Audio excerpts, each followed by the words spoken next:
నీ మాట కొరకు ఆస్తి కలిగి, నీ మాట కొరకు తృష్ణ కలిగి, నీ మాట కొరకు ప్రవ్వా మేమందరం తాపత్రయపడుతూ నీ మాటను కొరకు ఎదురు చూస్తుండగా మాతో మీరు సూటిగా స్పష్టంగా మీరు మాట్లాడి మమ్మల్ని బలపరిచి శక్తితో నింపి వాడుకోమని యేసు శక్తి కలిగి నామంలో అడిగి వేడుకుంటున్నాము తండ్రి.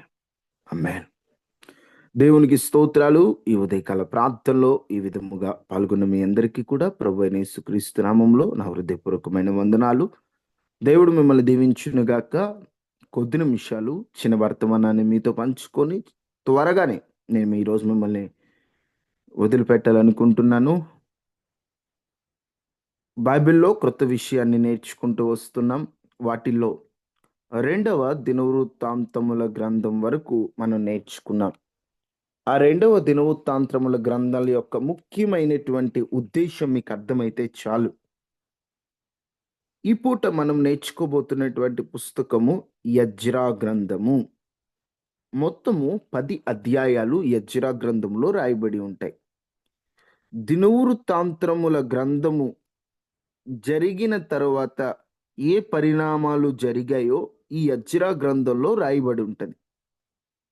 బబులోను చెర నుండి కొందరు యూదులు తిరిగి వచ్చిన తర్వాత బబులోను అని బబులోనియుల రాజులు వీరిని చెరలోకి తీసుకెళ్తారు. ఆ చెరలో నుండి వీరు తిరిగి వచ్చిన తర్వాత యెరూషలేములో ప్రజా జీవనాన్ని వాళ్ళు కొనసాగిస్తూ దైవారాధనను మరలా మొదలు పెట్టడంలో వారికి ఏం జరిగింది, చెర నుండి వచ్చిన తర్వాత వారి పరిస్థితుల గురించి యెజ్రా భక్తుని కాలంలో జరిగిన విషయాలు రాయబడి ఉంటాయి. ఈ 10 అధ్యాయాల్లో మొదటి నుండి 2 అధ్యాయాల వరకు చెర నుండి వాళ్ళు తొలి విడతగా వచ్చారు కొంతమంది, వాటి గురించి రాయబడి ఉంటది. 3వ అధ్యాయం నుండి 6వ అధ్యాయం వరకు దేవాలయం మరలా కట్టాలని దాన్ని ప్రతిష్ఠ గూర్చిన విషయాలు రాయబడి ఉంటాయి. 7వ అధ్యాయం నుండి 10వ అధ్యాయం వరకు చివరి విడతలు అంటే మిగిలిన వారు కూడా యెజ్రాతో పాటు తిరిగి వస్తారనమాట. మొదటిసారి కొంతమంది చెర నుండి విడుదల పొందుతారు, చివరికి అందరూ విడుదల పొందుతారు.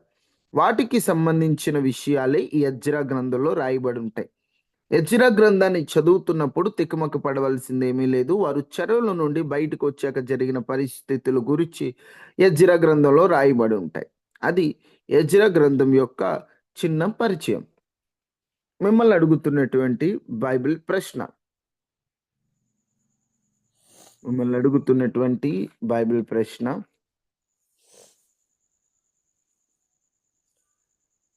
బైబిల్లో హనన్య అంటే ఎవరు? ఒక భక్తుని యొక్క మరొక పేరు హనన్య. ఆ భక్తుని అసలు పేరేంటి?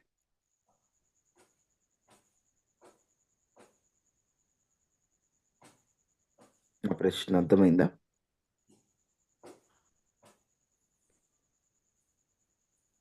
అమ్మా కాదమ్మా, హనన్య అని ఒక భక్తుడు ఉన్నాడు. ఆ భక్తుని అసలు పేరు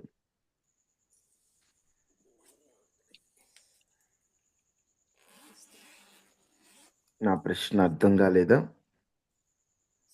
హనన్య అనే ఒక భక్తుడు, ఆ భక్తుని యొక్క అసలు పేరు ఎవరో తెలుసా? భక్తుడు హనన్య, మిషాయేలు, అజర్యా అంటే షడ్రక్, మేషక్, అబేద్నెగో. ఇప్పుడు హనన్య అంటే ఎవరు? షడ్రక్ అన్నమాట. షడ్రక్ యొక్క మరొక పేరు హనన్య. ఓకే, మిమ్మల్ని అడుగుతున్న మరొక ప్రశ్న,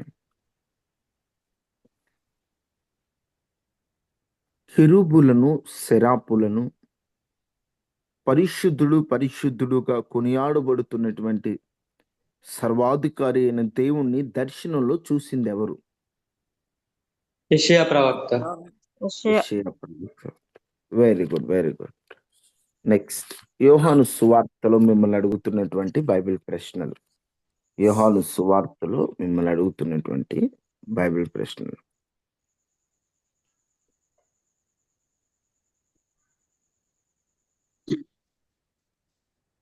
తోమాని మరొక పేరుతో పిలుస్తారు, అదేంటి? Didymus. Very good brother.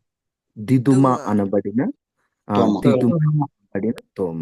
Very good, very good. మరొక ప్రశ్న.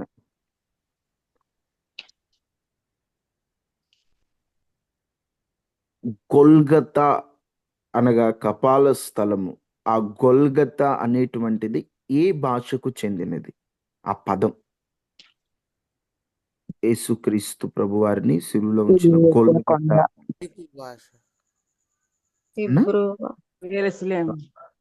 హెబ్రీ భాష. Very good, very good. Hebrew భాష. హెబ్రీ భాషలో దానికి గొల్గతా అనే పేరుందన్నమాట.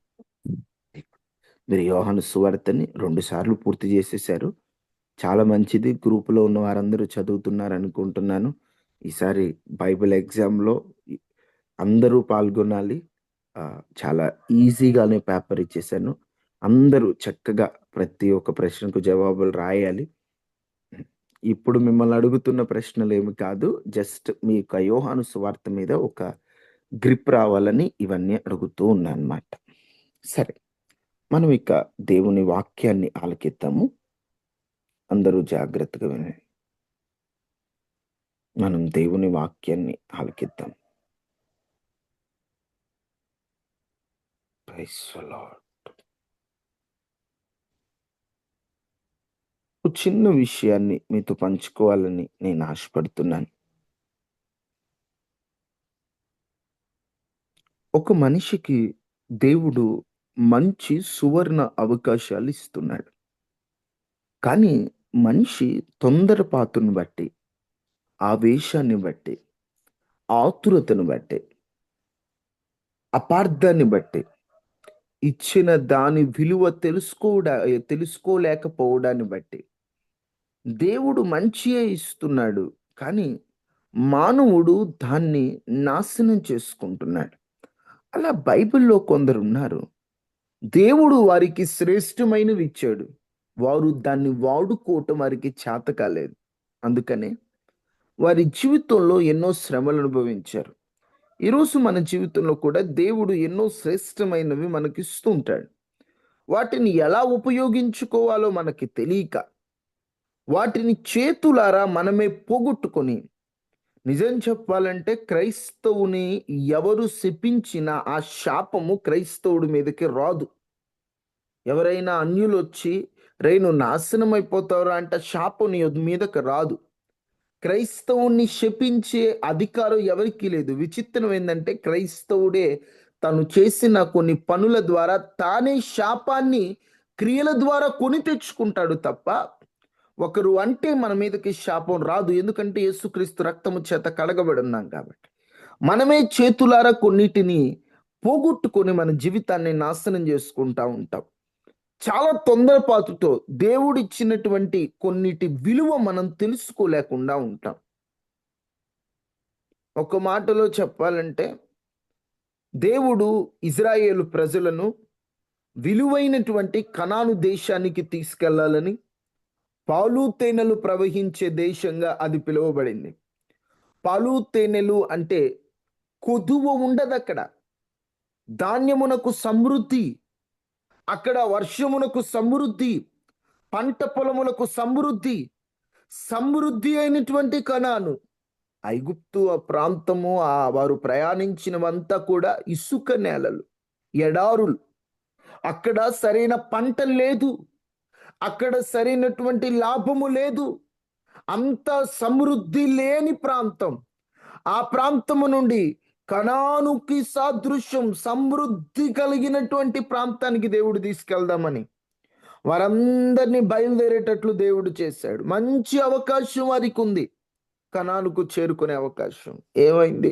చిన్న చిన్న వాటిని ఆశించి దేవుడు ఇచ్చిన వాటి యొక్క విలువ తెలుసుకోక, ఆకాశం నుండి వీళ్ళు తింటారని మన్నాను పంపిస్తే, వీళ్ళు ఆ మన్నా తిని బలపడతారని దేవుడు కోరుకుని ఆకాశం నుండి మన్నాను పంపిస్తే వీళ్ళేం చేస్తున్నారు తెలుసా?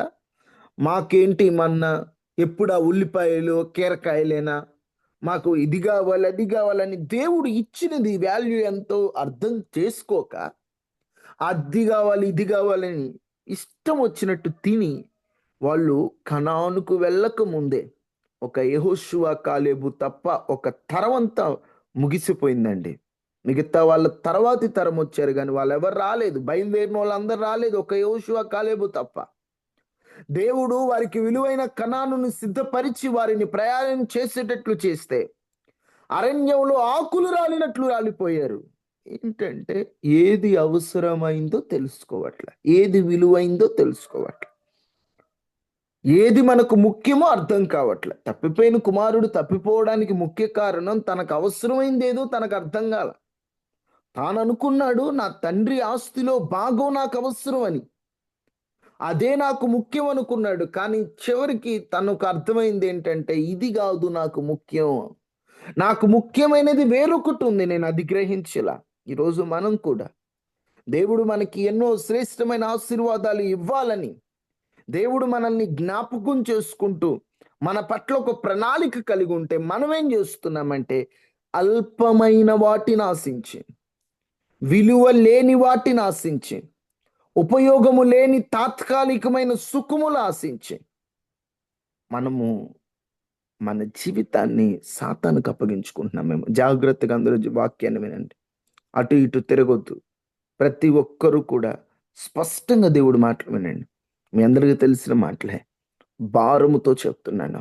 చేతులారా దేవుని దీవెనలు పోగొట్టుకుంటున్నారు, చేతులారా దేవుని ఆశీర్వాదాలు పోగొట్టుకుంటున్నారు. అర్థం కావట్లేదు. దేవుడు ఎంతో గొప్ప విశిష్టత ఇస్తున్నాడు, కానీ ఏవేవో ఆశించే విశిష్టత పోగొట్టుకుంటున్నారు. దేవుణ్ణి ఆరాధించే ఓ బృందం అండి, కోరాహు బృందం చక్కటి ఆరాధికులట, చక్కగా ప్రభుని స్తుతించేవారు. ఎంత దారుణం అంటే దైవజనుని మీద తిరగబడి ఆ విలువను పోగొట్టుకొని వారందరూ కూడా భూమిట మధ్య కల చీలి, ఆ చీలిన మధ్యలో పడిపోయారట. కారణం ఏమిటంటే ఆరాధించే మంచి అవకాశం ఇచ్చాడు దేవుడు, మంచి ఆరాధికులే, మంచి పాఠకులే, కానీ చేతులారా దీవెన పోగొట్టుకొని భూమి రెండు భాగాలే దాని మధ్యలో పడిపోయి ప్రాణాలతో పాతాళానికి వెళ్ళిపోయారు. చేతులారా జీవితాన్ని పాడు చేసుకున్నారు. సంఖ్యాకాండం 16వ అధ్యాయం 38వ వచనం చదవండి.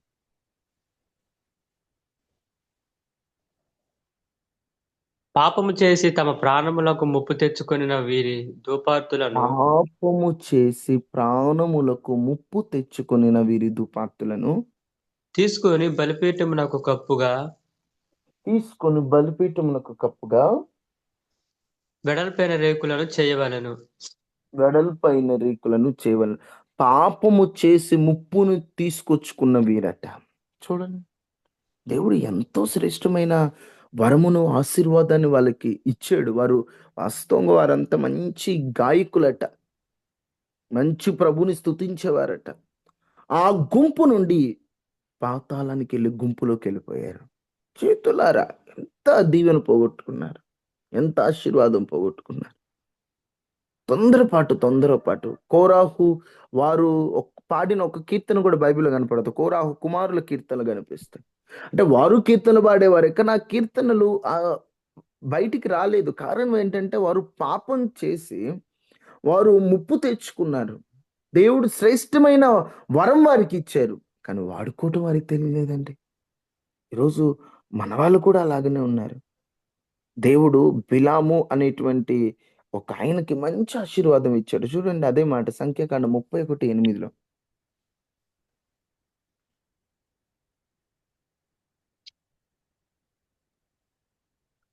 చంపబడిన ఇతరులు గాక చంపబడిన ఇతరులు గాక మిద్యాను రాజులను అనగా మిద్యాను 5 రాజులైన ఏవేని, రేకెమును, సూరును, హూరును, రెబాను చంపిరి. బయోరు కుమారుడైన బిలామును ఖడ్గముతో చంపిరి. బయోరు కుమారుడైన బిలామును ఖడ్గముతో చంపిరి. వాస్తవంగా బిలాం ఎవరు చెప్పాలి? బిలాం ఎవరు మీకు తెలుసు కదా? బిలాం ఎవరు? ప్రవక్త. ఎంతటి ప్రవక్త అంటే తిను ఆశీర్వదిస్తే ఆశీర్వాదం, తిను శపిస్తే శాపం. అంత పవర్ ఉంది అతను, అంత అంత టంగ్ పవర్, అంత దేవుని నడిపింపు అంత ఉందన్నమాట.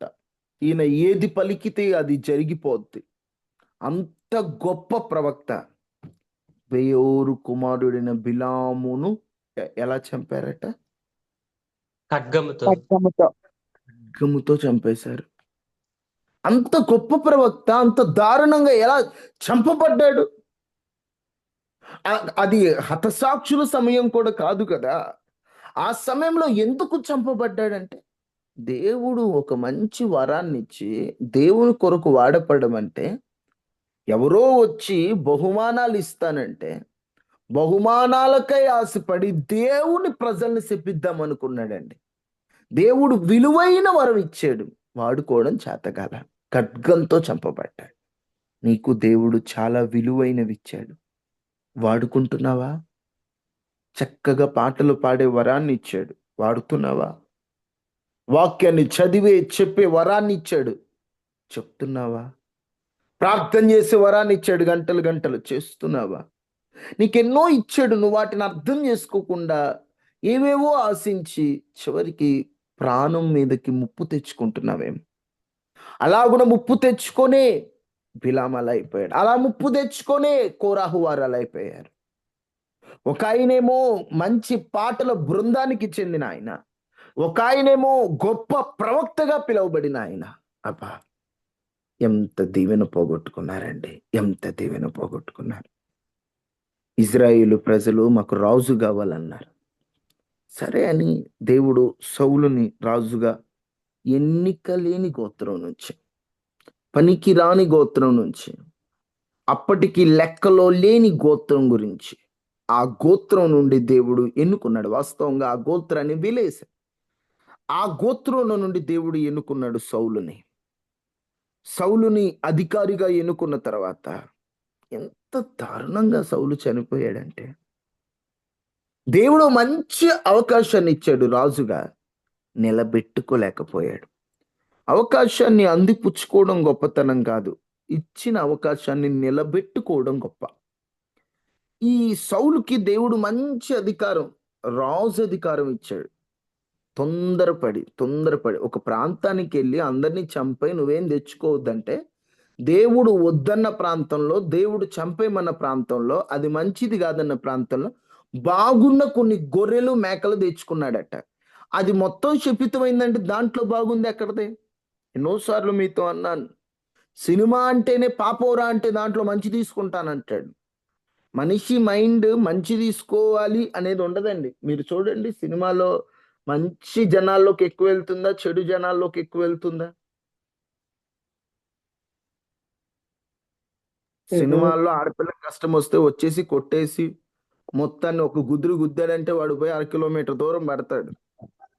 అట్లా ఎవరైనా ఆడపిల్లల్ని కాపాడటానికి ముందుకెళ్ళిన వాళ్ళు ఎవరైనా ఉన్నారంటే మనకి ఎక్కడ కనపడరు. కానీ సినిమాలు చూస్తే పాడైపోయిన వాళ్ళు, తాగి తిరుగుతున్న వాళ్ళు ఎవరైనా ఉన్నారంటే బోలెడు మంది కనిపిస్తారు. ఎందుకు ఈ మాట అంటున్నానంటే, దేవుడు ఒక మంచి అవకాశాన్ని సౌలుకి ఇస్తే, దేవుడు వద్దన్న దానిలో ఈయన వద్దన్న ఆ దానిలో మంచి ఎత్తుక్కున్నాడు.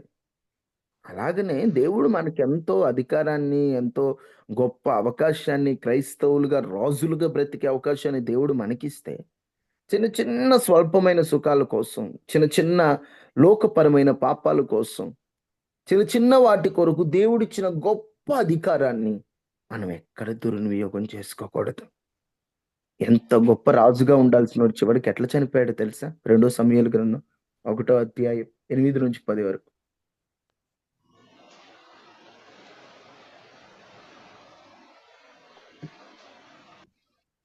వీడెవడని అతడు నన్ను అడగగా, ఉమ్, నేను అమాలేకుడినని చెప్పి తిని.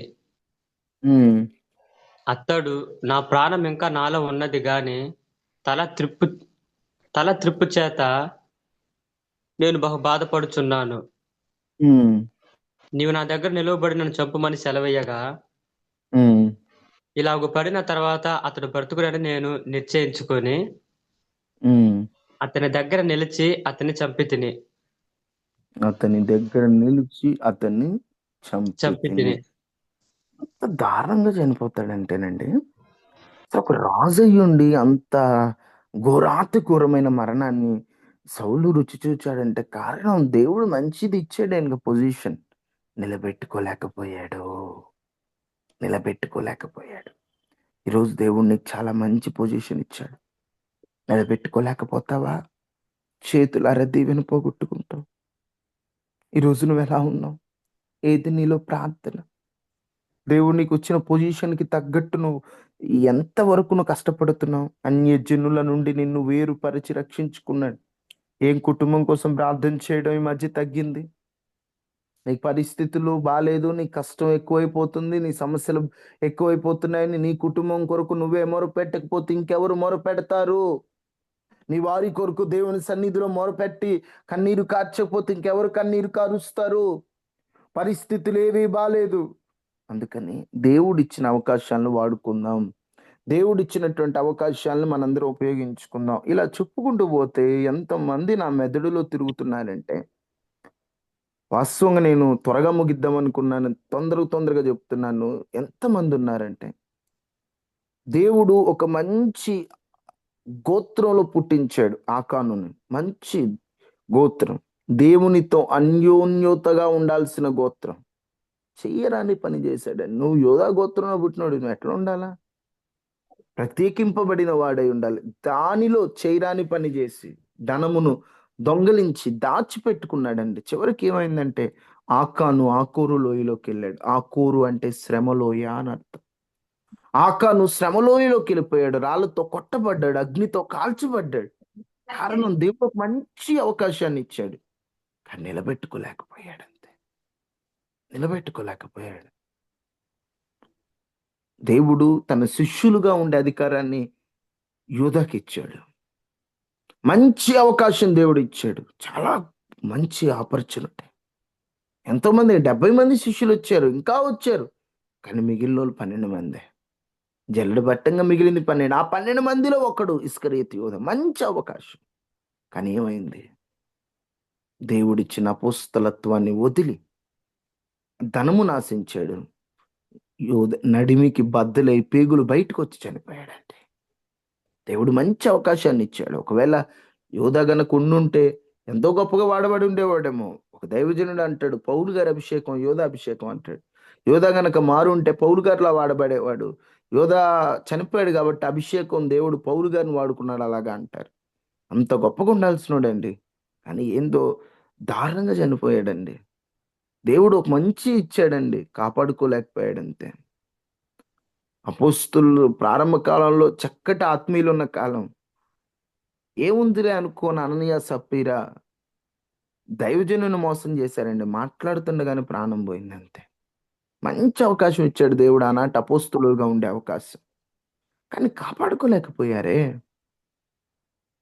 కాపాడుకోలేకపోయారే. ధీమా అని ఒక ఆయన ఉంటాడు. మంచి అత్యున్నత స్థితి అంట ఆయనకి ఇచ్చింది సేవలు. కానీ లోక స్నేహంతో కలిసిపోయి దేవుడికి శత్రువు అయిపోయాడట. ఈరోజు మనం కూడా అలానే ఉన్నాం మేము. దేవుడు ఒక మంచిని మనకి ఇవ్వాలనుకుంటున్నాడు. మనం ఏం చేస్తున్నామంటే తాత్కాలికమైన వాటి కోసం దేవుడు ఇచ్చిన అవకాశాలను పోగొట్టుకుంటున్నాం. దేవుడు ఎంతో మనల్ని ఆశీర్వదించాలనుకుంటున్నాడేమో. దేవుడు మన పట్ల ఎంతో గొప్ప ప్రణాళిక కలిగి ఉన్నాడేమో. మనమేమో తొందరపడుతున్నామేమో, ఆవేశపడుతున్నామేమో. మనమేంటో తొందరపడి, ఆవేశపడి మనం ముందాలోచన లేకుండా ముందుకెళ్తున్నామేమో. మనందరం ఈరోజు ఈ ఉదయాన్నే ప్రార్థన చేసుకుందాం. అయ్యా, నాకు కూడా నువ్వెంతో గొప్ప అవకాశాలు ఇవ్వాలనుకుంటున్నావు. నేను తొందరపడుతున్నానయ్యా, ఆవేశపడుతున్నానయ్యా. నువ్వు ఇచ్చినదేది అయ్యా దుర్వినియోగం చేసుకునే స్థితిలో నేను ఉండకూడదయ్యా. నువ్వు ఇచ్చినదేది దుర్వినియోగం చేసుకునే స్థితిలో నేను ఉండకూడదయ్యా. నువ్వు ఇచ్చింది నేను వాడుకోవాలయ్యా. తండ్రి, మంచి అవకాశాన్ని సౌలుకి ఇచ్చావు. నిలబెట్టుకోలేకపోయాడయ్యా. అయ్యా, నువ్వు ఒక మంచిది ఇచ్చినప్పుడు దాన్ని నిలబెట్టుకోలేకపోతే ఆ పొజిషన్ వేరే వాళ్ళకి వెళ్ళిపోద్దయ్యా. మేమెంతో నష్టపోతామయ్యా. అయ్యా, నీకు వేరొక ఆప్షన్ ఉందయ్యా. మాకు వేరొక ఆప్షన్ లేదయ్యా. నువ్వే మా ఆప్షన్ అయ్యా. అసలు మాకున్న మొత్తం నువ్వేనయ్యా. నువ్వు మమ్మల్ని కాదంటే మేము ఎటు పోలేమయ్యా. మేము నిన్ను కాదంటే ప్రభువా తండ్రి నీ పనిలో ఇంకొకళ్ళైనా వాడబడతారయ్యా. కానీ నువ్వు మమ్మల్ని కాదంటే మాకు ఇంకొక దిక్కు దిశానం లేదయ్యా. నిన్ను కాపాడుకుని నీ బిడ్డగా మమ్మల్ని మేము కాపాడుకొని నీలో ఎదుగునట్లు సహాయం చేయండి అయ్యా. ఏదో వాక్యం వినేసి వెళ్ళిపోవడం కాదయ్యా, మాలో ఇంకా నీ కొరకు నిలబడాలనే తృష్ణ ఉండాలయ్యా. నీ కొరకు వాడబడాలనేటువంటి తృష్ణ ఉండాలయ్యా. నీ కొరకు నిలబడాలనే ఆ పోరాటం మాలో ఉండాలయ్యా అని అందరూ ప్రార్థన చేసుకోండి. ప్రార్థన చేసుకోండి. ప్రతి ఒక్కరూ ప్రార్థన చేసుకోవాలి. మంచి అవకాశాలను భక్తులు ఎలా అయ్యా వాళ్ళు తొందరపడి నాశనం చేసుకున్నారు మేము చూసాం. మేము అలా నాశనం చేసుకోకూడదయ్యా. ఇచ్చినది చిన్నదైన నమ్మకంగా ఉండాలయ్యా. కొంచెంలో నమ్మకంగా ఉన్నవానికి మెండైన వాటి మీద నియమిస్తావు కదయ్యా. నమ్మకత్వాన్ని మాకు అనుగ్రహించండి అయ్యా అని అందరం ప్రార్థన చేసుకుందాం.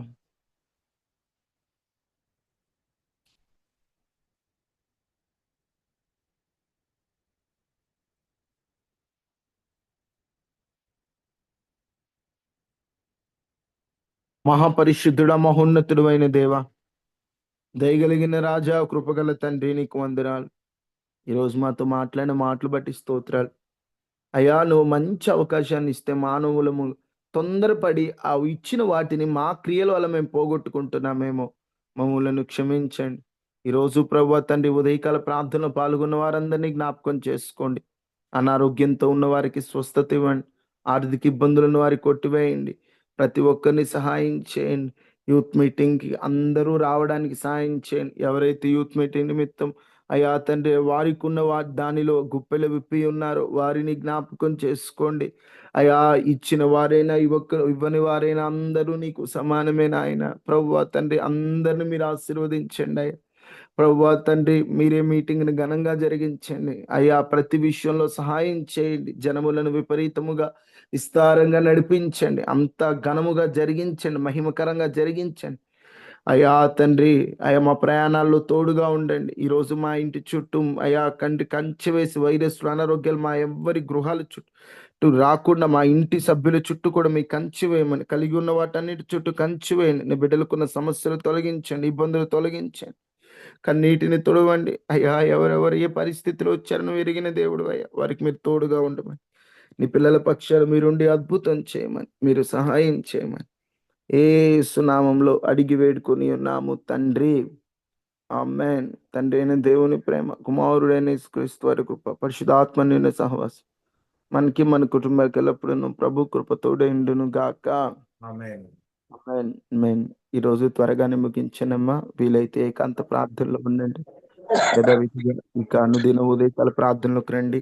యూత్ మీటింగ్ దగ్గరకు వచ్చిందని మేము కొంచెం బిజీగా ఉన్నా దయచేసి అర్థం చేసుకొని ప్రార్థనలో ఉండండి.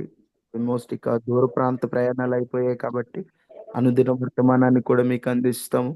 అందరూ తప్పనిసరిగా పాల్గొనండి. ఉపవాస ప్రార్థనలు ఇంకా 10 రోజులు మాత్రమే ఉన్నాయి. ఆ, అందుకని ఖచ్చితంగా మీరందరూ పాల్గొనండి.